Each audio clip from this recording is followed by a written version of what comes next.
सार्कोमेयर्स जो है वो किससे बने हैं? थिक एंड थिन फिलामेंट से। थिक फिलामेंट हमारा कौन सी है? Myosin. Thin filament actin, troponin and tropomyosin. वो भी हम डिटेल में भी पढ़ते हैं, ठीक है। उसके अलावा H cell, H zone, A band और आई बैंड से भी मैंने आप लोगों को बता दिया। जो मसल एक पूरा है, मसल स्केलेटल मसल सेल, उसमें एक्सटर्नल और इंटरनल मेम्ब्रेन सिस्टम है। जो टी ट्यूब्यूलर मेम्ब्रेन्स है वो आपकी एक्सटेंशंस होती हैं सरफेस मेम्ब्रेन की, and therefore the interiors of the tubules are the part of the extracellular compartment.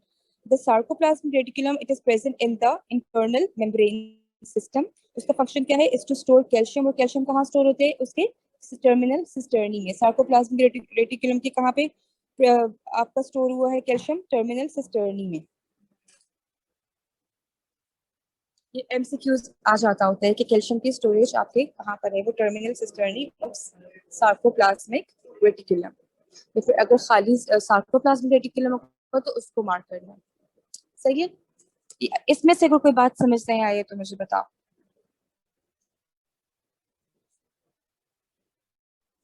इसमें एक इंपॉर्टेंट पॉइंट, जो बहुत इंपॉर्टेंट पॉइंट है, वो ये है कि सार्कोप्लाज्मिक रेटिकुलम में कैल्शियम स्टोर होता है, और कैल्शियम उसकी कहाँ, किस जगह पे स्टोर होता है? टर्मिनल सिस्टर्नी में, ठीक है। और एक और चीज जो इसमें आपने याद रखनी है कि जब कॉन्ट्रैक्शन होगी तो क्या होता है? ए बैंड क्या था? It is the entire length of thick filament. I band क्या था? थिन फिलामेंट की इंटायर लेंथ। और एच जोन क्या था? एच जोन था हमारा paler region of A band, जहाँ पे थिक एंड थिन फिलामेंट्स का ओवरलैप होता है। तो जब कॉन्ट्रैक्शन होती है तो there is no change in the length of A band, there is a shortening of I band and the shortening in the H zone. ये चीज आपने याद रखनी है। शॉर्टनिंग होती है आई बैंड की, शॉर्टनिंग होती है एच जोन की, और ए बैंड की लेंथ में कोई चेंज नहीं आता ड्यूरिंग कॉन्ट्रैक्शन। और एक और चीज जो इसमें याद रखनी है वो ये कि कैल्शियम कहाँ स्टोर होता है? सार्कोप्लाज्मिक रेटिकुलम की, और स्पेसिफिकली टर्मिनल सिस्टर्नी में। T tubule क्या है? T tubular membranes, these are extension of surface membrane, and therefore the interiors of the T tubules are part of extracellular compartment. ये आप लोग को समझ आई है सारा? मैं ये पूछूंगी अभी कि कहाँ कहाँ क्या चीज हो रही है। अच्छा, अब हम पढ़ते हैं प्रोटीन। सार्कोमेयर में कौन कौन से प्रोटीन होते थे? Thick and thin filament. अब थिक फिलामेंट में कौन से प्रोटीन्स आते हैं, और थिन फिलामेंट्स में कौन से प्रोटीन आते हैं? थिक फिलामेंट में तो हमारा एक ही है, मायोसिन। थिन फिलामेंट में एक्टिन, ट्रोपोमायोसिन एंड ट्रोपोनिन। जो एक्टिन है ये आपका स्ट्रक्चरल प्रोटीन है थिन फिलामेंट की, और इसके अंदर ये, this is very important from MCQs point of view, कि इसके ऊपर there are attachment sites for the cross bridges. Cross bridge actin पे लगता है। मायोसिन का क्रॉस ब्रिज कहाँ लगेगा? एक्टिन पे। एक्टिन पे हमारे पास अटैचमेंट साइट है क्रॉस ब्रिज की। ट्रोपोमायोसिन ये भी हमारे पास प्रोटीन है थिन फिलामेंट की। इसको क्या होते हैं? अच्छा, ये क्या करते हैं कि ये मतलब ड्यूरिंग रेस्टिंग मेम्ब्रेन में जब हमने कॉन्ट्रैक्शन नहीं करवानी, तो ये जो वो क्रॉस ब्रिज की साइट है ना, attachment site of the actin, उसको ये कवर कर लेगा ताकि क्रॉस ब्रिज उसके ऊपर आके अटैच ना हो और मसल की कॉन्ट्रैक्शन ना हो। तो ट्रोपोमायोसिन क्या करता है कि it covers the attachment site of the cross bridges, और ये रेस्टिंग मेम्ब्रेन, जब रेस्टिंग मेम्ब्रेन में मसल नहीं रहना होता है रेस्टिंग कंडीशन में, तब ये उसको कवर किए रखता है उस अटैचमेंट साइट को, ठीक है। फिर हमारे पास है ट्रोपोनिन। ये भी हमारे पास प्रोटीन्स है ऑफ द थिन फिलामेंट। इसके अंदर हमारी फर्दर 3 टाइप्स हैं, ट्रोपोनिन टी, ट्रोपोनिन सी और ट्रोपोनिन आई। जो ट्रोपोनिन टी है, ये समझ आ रही है हर बच्चे को?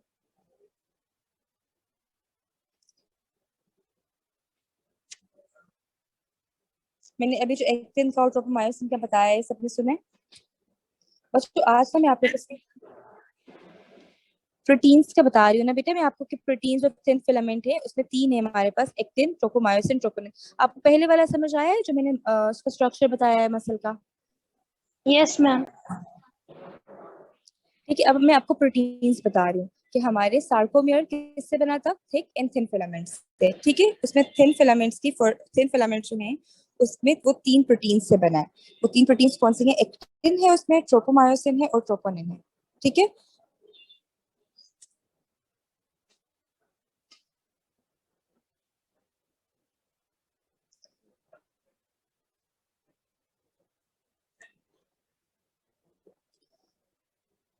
अब उसमें थिन फिलामेंट में एक्टिन है, ट्रोपोमायोसिन है और ट्रोपोनिन है। जो एक्टिन है उसके ऊपर क्या है, क्रॉस ब्रिज की अटैचमेंट साइट होती है। Actin, it possesses the attachment sites for the cross bridges, right? समझ आ रही है कोरे तब आपको? ट्रोपोमायोसिन, उस पे क्या, वो ट्रोपोमायोसिन जो है वो भी इसी का प्रोटीन है, थिन फिलामेंट का। ये क्या करता है कि ड्यूरिंग जब हमने कॉन्ट्रैक्शन नहीं करानी, जब हमारा क्रॉस ब्रिज जाके एक्टिन की अटैचमेंट साइट पे लगेगा तब कॉन्ट्रैक्शन होती है ना, तो हमने हर वक्त तो कॉन्ट्रैक्शन नहीं करानी। तो नॉर्मली क्या होगा कि ट्रोपोमायोसिन उस अटैचमेंट साइट को कवर करके रखेगा ड्यूरिंग रेस्टिंग कंडीशन, ताकि कॉन्ट्रैक्शन ना हो। फिर हमारे पास आता है ट्रोपोनिन। ट्रोपोनिन में फर्दर 3 टाइप्स है, ट्रोपोनिन टी, ट्रोपोनिन आई और ट्रोपोनिन सी। ट्रोपोनिन टी क्या करता है, it binds to tropomyosin. Tropomyosin के साथ क्या बाइंड करके रखेगा, troponin T, it binds to tropomyosin. और ट्रोपोमायोसिन क्या करता था, ये attachment site of the cross bridge को कवर करके रखता था ड्यूरिंग रेस्टिंग कंडीशन, ठीक है। फिर ट्रोपोनिन आई है, वो क्या करता है, it inhibits myosin binding to actin. कि नॉर्मली तो मायोसिन आके लग जाएगा ना एक्टिन के अटैचमेंट साइट पे, तो during resting condition it inhibits myosin binding to actin. और फिर ट्रोपोनिन सी है, इट बाइंड्स टू कैल्शियम।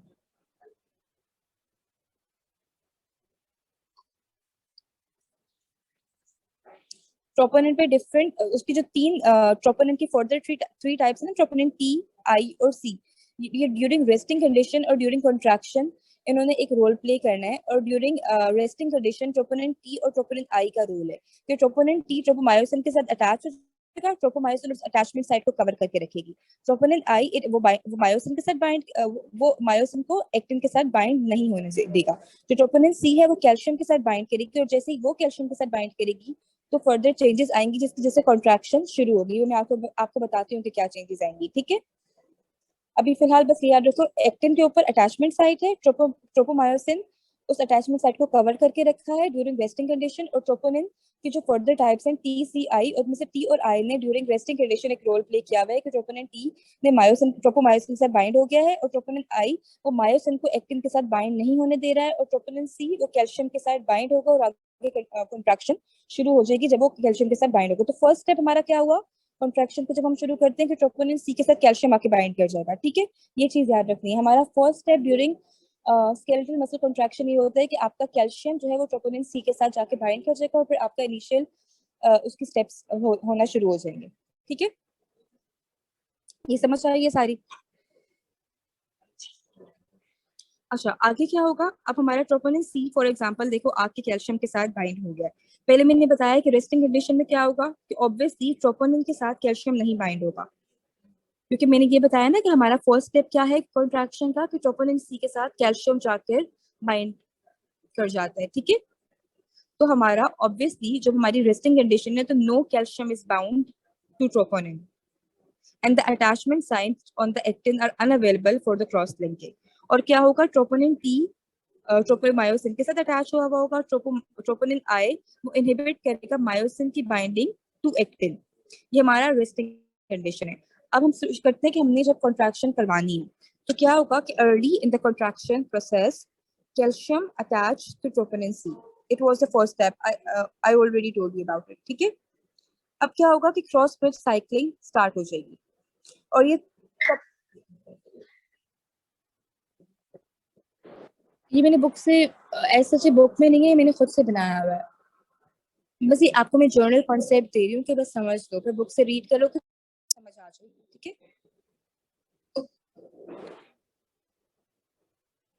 अच्छा, अब मैं क्या बता रही हूँ आपको कि जब कॉन्ट्रैक्शन शुरू होती है तो कैल्शियम जाके ट्रोपोनिन सी के साथ अटैच हो जाएगा, ठीक है। और ये तब तक अटैच रहेगा ट्रोपोनिन सी के साथ जब तक हमारी कॉन्ट्रैक्शन हो रही है। जैसे ही ट्रोपोनिन सी के साथ कैल्शियम हट जाता है कॉन्ट्रैक्शन बंद हो जाती है, ठीक है। तो मेन रोल कैल्शियम हमारा रोल प्ले करता है कि हमारा इनिशियल सारा जितना भी हमारा प्रोसेस हो रहा है ना कॉन्ट्रैक्शन का, उसमें ट्रोपोनिन सी के साथ कैल्शियम जो है वो बाइंड रहेगा वो, ठीक है। अच्छा, अब जब कैल्शियम ट्रोपोनिन सी के साथ बाइंड हो गया है तो ऑब्वियसली अभी मैंने पहले बताया था ना कि हमारी अटैचमेंट साइट को किसने कवर किया होता था, ट्रोपोमायोसिन ने क्या कवर किया हुआ था ना, कि उस पर आके मायोसिन ना लगे। साथ साथ मुझे वो करो ना, मतलब ट्रोपोमायोसिन ने कवर किया हुआ था ना हमारे अटैचमेंट साइट को, ताकि हमारा वहां आकर मायोसिन का क्रॉस ब्रिज ना लगे। अब जैसे ही कैल्शियम ने ट्रोपोनिन सी के साथ बाइंड कर लिया है, तो ट्रोपोनिन और ट्रोपोमायोसिन कॉम्प्लेक्स जो है वो मूव करेगा। ट्रोपोनिन ट्रोपोमायोसिन कॉम्प्लेक्स बना हुआ था ना, ट्रोपोनिन सी और ट्रोपोमायोसिन ने एक दूसरे के साथ बाइंड किया हुआ था और उन्होंने अटैचमेंट साइट को कवर किया हुआ था एक्टिन की। ठीक है, तो अब ये हमारा आगे को मूव करेगा और यहाँ पर आकर क्रॉस ब्रिज लग जाएगा एक्टिन पर। मायोसिन का क्रॉस ब्रिज एक्टिन की अटैचमेंट साइट पे लग जाएगा और क्रॉस लिंकिंग ऐसे शुरू हो जाती है, कॉन्ट्रैक्शन शुरू हो जाती है। समझ आइए ये पॉइंट? कंफ्यूज तो नहीं हो रहे हो?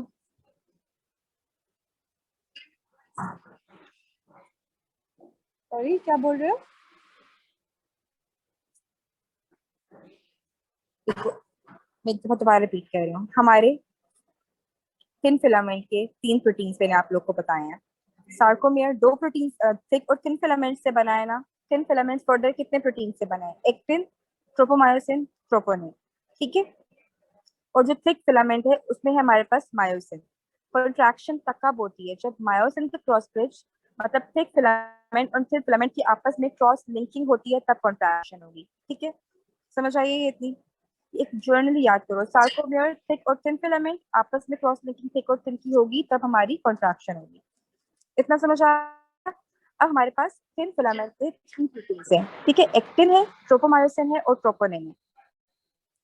ये हमारे किसके प्रोटीन्स हैं? थिन फिलामेंट्स के। ठीक है, और थिक फिलामेंट का हमारे पास एक प्रोटीन है, वो कौन सा है? मायोसिन। सही हो गया। अब हमारे पास 3 प्रोटीन्स जो थिन फिलामेंट के हैं, उसमें एक्टिन है, ट्रोपोमायोसिन है और ट्रोपोनिन है। जो एक्टिन है ना, उसके ऊपर अटैचमेंट साइट है, मतलब इस जगह पर आकर मायोसिन का क्रॉस ब्रिज लगता है और तब कॉन्ट्रैक्शन शुरू होती है। जो उनमें से एक प्रोटीन है एक्टिन, उसके ऊपर क्या है? क्रॉस ब्रिज की अटैचमेंट साइट। मायोसिन उधर आके लगता है, तब कॉन्ट्रैक्शन शुरू होती है। ठीक हो गया? समझ आइए ये बात? अच्छा, अब देखो, जो अब हर वक्त तो कंट्रैक्शन नहीं होनी ना, तो उस कंडीशन में जब नॉर्मल रेस्टिंग कंडीशन है, तो तब हमारे पास जो ट्रोपोमायोसिन है और ट्रोपोनिन है, उसके जो प्रोटीन्स हैं वो उस जगह अटैच हो जाते हैं और उस जगह को कवर कर लेते हैं, ताकि मायोसिन उस पर आकर ना लगे और कंट्रैक्शन ना हो। ठीक है, उसमें जो ट्रोपोमायोसिन है वो उस साइड, हाँ वो, हाँ, एक्टिन की अटैचमेंट साइट को कवर कर देता है ट्रोपोनिन सी और ट्रोपोमायोसिन का कॉम्प्लेक्स।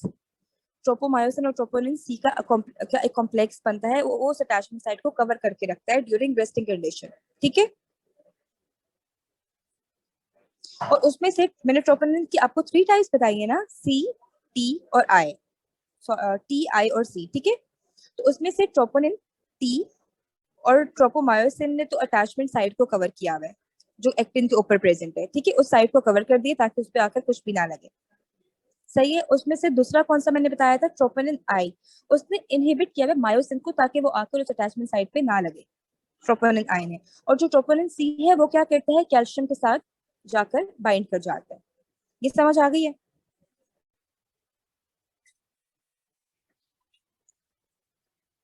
टी, टी कवर करता है ना, टी जो है, टी और ट्रोपोमायोसिन ये उस अटैचमेंट साइट को कवर करके रखता है जहां पर आके मायोसिन ने लगना होता है ड्यूरिंग रेस्टिंग कंडीशन।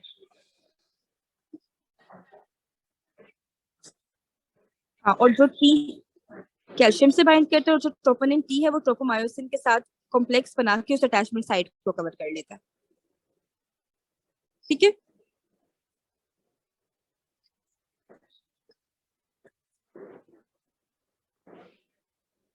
नहीं, कैल्शियम के साथ बाइंड नहीं होगा रेस्टिंग कंडीशन में, बस उसका एक काम है, मैंने सिर्फ उसका एक काम बताया कि ट्रोपोनिन सी का काम कैल्शियम के साथ बाइंड करना है। वो ऑब्वियसली रेस्टिंग कंडीशन में बाइंड नहीं करेगा, वो जैसे ही बाइंड करेगा कॉन्ट्रैक्शन का प्रोसेस शुरू हो जाएगा।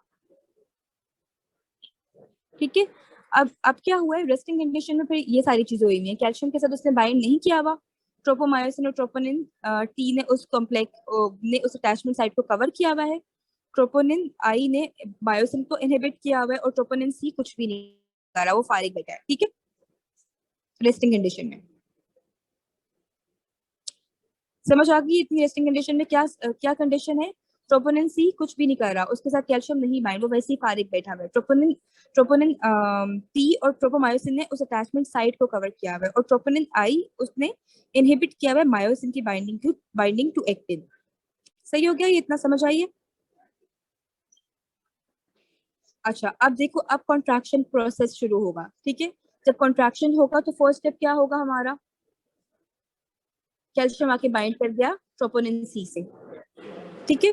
ट्रोपोनिन सी से आके वो बाइंड कर गया। अब जाहिर है चेंजेस आएंगी ना, जो पहले रेस्टिंग कंडीशन में थी अब वो थोड़ी सी चेंज होंगी, कंडीशन सारी चेंज हो जाएगी। अब ट्रोपोनिन सी ने आके कैल्शियम से बाइंड कर दिया है, कैल्शियम ने आके ट्रोपोनिन बाइंड कर दिया है, तो जो हमारा ट्रोपोमायोसिन और ट्रोपोनिन टी वाला कॉम्प्लेक्स है वो उस जगह से हट जाएगा,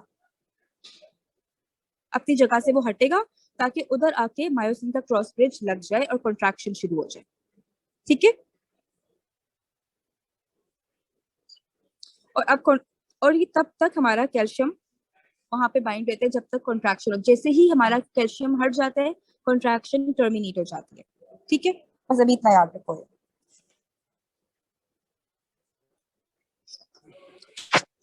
अब ये अच्छे से समझ आया हर बच्चे को, ये अब मैं पूछूंगी आप लोगों से। अच्छा, अब हमारे पास थिक फिलामेंट की प्रोटीन पे आते हैं, वो हमारे पास था मायोसिन। अब हमारे पास मायोसिन के बाद पास क्या है, क्रॉस ब्रिज है, ये पहले भी बता दिया मैंने। इसके पास क्रॉस ब्रिज है जो जाके एक्टिन पर अटैच हो जाता है। अब हम इस क्रॉस ब्रिज के बारे में पढ़ते हैं कि क्रॉस ब्रिज में क्या होता है। क्रॉस ब्रिज में ना एटीपीएस एक्टिविटी है इसकी। एटीपीएस एक्टिविटी क्या मतलब, कि वो एटीपी की ब्रेकडाउन करवा सकता है, ठीक है। तो ये क्या करेगा कि क्रॉस ब्रिज के पास एटीपीएस एक्टिविटी है, तो वो एनर्जी रिलीज कराएगा from the breakdown of ATP on the cross bridge during contraction. और ये जो हमारे पास एनर्जी है, it is used to power the mechanical effects of contraction. So it can be in the form of active tension और active shortening of the muscle.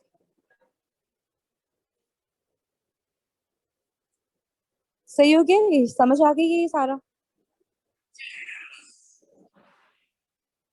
अच्छा, तो first step हमारा क्या है, कि रेस्टिंग मेम्ब्रेन होती है और वो हाई एनर्जी है, हाई एफिनिटी क्रॉस, उसके ऊपर ट्रोपोमायोसिन प्रिवेंट करता है cross linking to actin. Tropomyosin ने हमारा वो प्रिवेंट किया हुआ था ना क्रॉस लिंकिंग टू एक्टिन। जब कैल्शियम आके अटैच होता है ट्रोपोनिन पे, तो सब्सिक्वेंट मूवमेंट होती है ट्रोपोमायोसिन की, और वो अनकवर कर देती है उस साइट को, और वहां आके आपका क्रॉस ब्रिज लग जाता है। क्रॉस ब्रिज जाके बाइंड करते हैं टू एक्टिन, और हमारी वहां पे कॉन्ट्रैक्शन शुरू हो जाती है। Cross bridge, CROSS, cross bridge, ठीक है। अच्छा, साइक्लिंग कब स्टार्ट हुई है, जब free calcium is available and it attach to troponin, troponin C. Contraction, it is a continuous cycling of the cross bridges. जितने आगे क्रॉस ब्रिज लगते जाएंगे, कॉन्ट्रैक्शन उतनी स्टार्ट होती जाएगी, ठीक है, आगे आगे मूव करते रहेगा। क्योंकि एक तो मतलब सार्कोमेयर यूनिट है ना, वो काफी ज्यादा सार्कोमेयर से बना हुआ है ना। तो एक सार्कोमेयर पे जब आके लग गया, तो आपकी साइक्लिंग शुरू हो जाती है, हर सार्कोमेयर पे जाके लगता रहेगा, और कॉन्ट्रैक्शन हमारी इस तरह कंटिन्यू रहेगी, ठीक है। अच्छा, एक और चीज जो आप लोगों को याद रखनी है, कि हमें ATP is not required to form the cross bridge.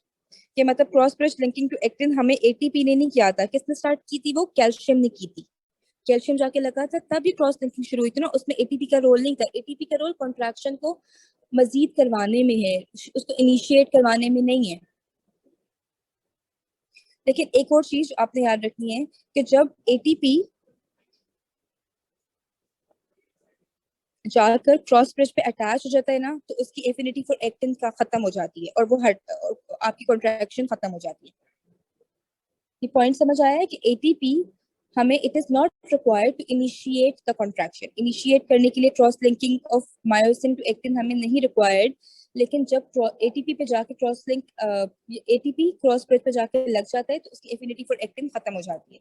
अच्छा, ये इतना इंपॉर्टेंट नहीं है, आगे तुम को यह बात रखो कि अगर हमें क्रॉस ब्रिज जब एक साइकिल कंप्लीट करता है, तो एक एटीपी हाइड्रोलाइज्ड होता है। एक एटीपी की हाइड्रोलाइसिस होती है एक एक कंप्लीट साइकिल में, और ये एनर्जी प्रोवाइड करती है for mechanical aspect of contraction. अच्छा, एक और चीज जो,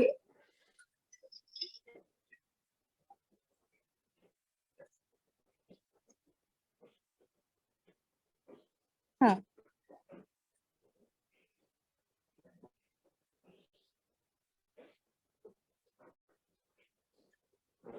तो उसकी एफिनिटी फॉर एक्टिन खत्म हो जाती है। उस अटैचमेंट साइट जब एटीपी लग जाएगा ना, तो उसकी एफिनिटी फॉर एक्टिन खत्म हो जाएगी और कंट्रैक्शन का प्रोसेस जो है वो खत्म है, वो हो जाएगा, डिप्लीट हो जाएगा, क्योंकि उसकी एफिनिटी खत्म हो जाती है फॉर द एटीपी।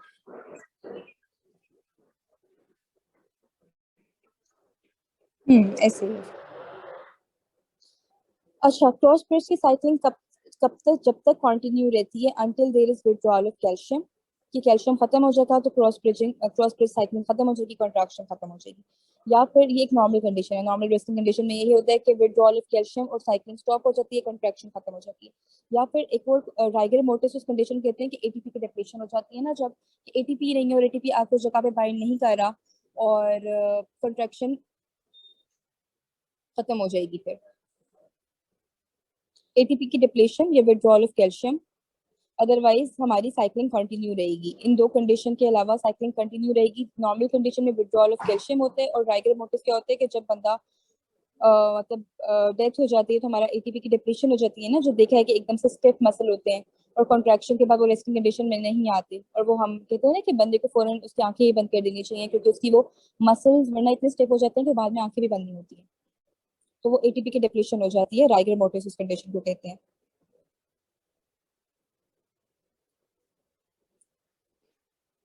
समझ आई ये?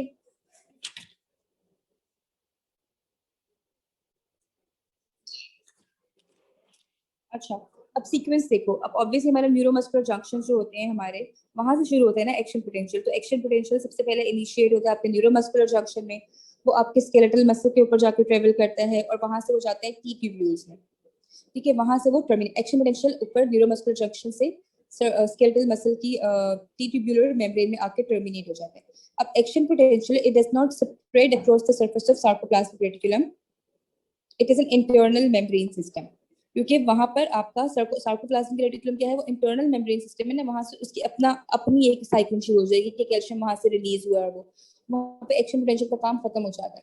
बस एक्शन पोटेंशियल का काम ये है कि वो आपका इनिशिएट हो रहा है न्यूरोमस्कुलर जंक्शन में, it travels over the surface of skeletal muscle down the T tubules and it terminates there. It does not spread across the surface of sarcoplasmic reticulum, which is an internal membrane system. अच्छा, अब देखो जो हमारा T tubular membrane है, internal membrane system हमारी कौन सी थी, T tubular membrane थी ना। एक्सटर्नल और इंटरनल मेम्ब्रेन सिस्टम से बना है ना स्केलेटल मसल की मेम्ब्रेन। जो इंटरनल मेम्ब्रेन थी, मैंने उससे बताया था आप लोगों को कि टी मेम्ब्रेन्स होती हैं, टी ट्यूब्यूलर मेम्ब्रेन्स के अंदर आए हाइड्रो पाइरिडीन रिसेप्टर्स होते हैं। कौन से रिसेप्टर्स होते हैं टी ट्यूब्यूलर मेम्ब्रेन में, डाई हाइड्रोपाइरिडीन। ये जो रिसेप्टर्स हैं they function as voltage sensors, और ये क्या करते हैं, they pull the junctional foot processes away from the ryanodine calcium releasing channels in the sarcoplasmic reticulum. अब बेसिकली दो बातें याद रख लो कि वहां पे एक डायहाइड्रोपाइरिडीन रिसेप्टर्स है ट्यूब्यूलर मेम्ब्रेन में, और दूसरा कौन से है, ryanodine calcium releasing channels in the sarcoplasmic reticulum. और कैल्शियम कहाँ पे स्टोर है, कैल्शियम हमारे पास सार्कोप्लाज्मिक रेटिकुलम के सिस्टर्नी में प्रेजेंट है ना, मैंने पहले बताया ये पॉइंट आप लोग को। तो जब क्या होगा कि कैल्शियम उसमें से रिलीज होगा, तब हमारी कॉन्ट्रैक्शन शुरू होती है। और एक और चीज, डायहाइड्रोपाइरिडीन के रिसेप्टर का क्या काम जी, सॉरी दोबारा बोलो। वोल्टेज सेंसर डायहाइड्रोपाइरिडीन रिसेप्टर्स है ना, वो क्या करते हैं कि वो आपके राइनोडिन रिसेप्टर्स को पुल करते हैं, और वो राइनोडिन रिसेप्टर्स आपका कैल्शियम रिलीजिंग चैनल्स हैं इन the sarcoplasmic reticulum. Sarcoplasmic reticulum का कैल्शियम रिलीजिंग चैनल्स हैं राइनोडिन रिसेप्टर्स। ठीक है, और डायहाइड्रोपाइरिडीन का फंक्शन ये है कि इन रिसेप्टर्स का ये वोल्टेज सेंसर्स है। ऊपर से एक्शन पोटेंशियल आया है, ये वोल्टेज सेंस किया, उन्होंने क्या किया है कि जंक्शनल फुट प्रोसेस को पुल किया है away from the ryanodine calcium releasing channels in the sarcoplasmic reticulum. Calcium वहां पे स्टोर होता है, वो आपके इंट्रासेलुलर एनवायरनमेंट में रिलीज हो जाता है और डिफ्यूज कर जाता है टुवर्ड्स द ट्रोपोनिन सी, और फिर आगे आपकी कंट्रैक्शन शुरू होगी।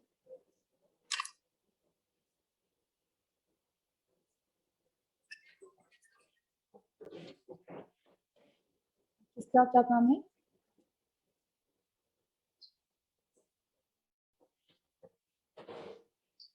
राइनोडिन, ये डाहाइड्रोपायरिडीन बताया है ना मैंने, और राइनोडिन कैल्शियम रिलीजिंग चैनल्स है ना, कैल्शियम रिलीज होता है इसमें से। मैंने आपको दो चीजें बताई हैं कि टी ट्यूबुलर सिस्टम में दो चीजें हैं, डाहाइड्रोपायरिडीन रिसेप्टर्स है और राइनोडिन कैल्शियम रिलीजिंग चैनल्स है। तो ऊपर से एक्शन पोटेंशियल आ रहा है न्यूरोमस्कुलर जंक्शन से मसल के साथ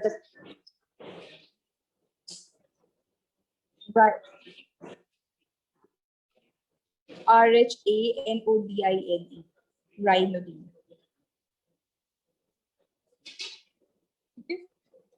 तो डायहाइड्रोपायरिडीन रिसेप्टर्स क्या करेंगे, ऊपर सेक्शन पोटेंशियल आया है वो वोल्टेज सेंस करेंगे और जंक्शन प्रोसेस को फुल करेंगे। जो कैल्शियम रिलीजिंग चैनल है वो कैल्शियम को रिलीज करेगा और वो कैल्शियम जाके स्टोर आपकी होती है कहाँ पे, सार्कोप्लाज्मिक रेटिकुलम के सिस्टर्नी में। सारी कैल्शियम तो जाहिर है नहीं निकलती ना कॉन्ट्रैक्शन के टाइम पे, तो जो निकलती है